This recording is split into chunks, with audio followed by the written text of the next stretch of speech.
इसवी सन 1500 ते 1630 हा काळ म्हणजे महाराष्ट्राच्या मातीवर पडलेला अंधाराचा काळा पडदा होता.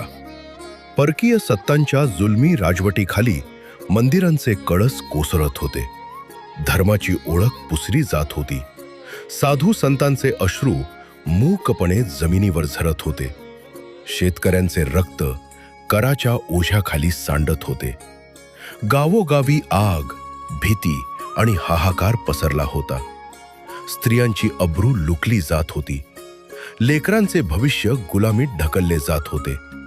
न्याय हा शब्द फक्त श्रीमंतांच्या दरबारात उरला होता आणि सामान्य माणूस रोज अपमान, अन्याय आणि असहायतेचा घोट पीत होता. लोकांच्या मनात इतकी भीती भरली होती की त्यांनी स्वप्न पाहणंही सोडून दिलं होतं. स्वराज्याची कल्पना धुसर होत चालली होती आणि माणुसकी अंधारात हरवत चालली होती.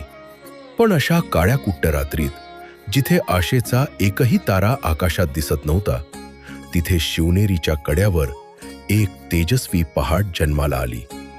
इसवी सन 1630 साली जन्म झाला एका बालकाचा, जो पुढे अंधाराचा नाश करणारा सूर्य ठरला.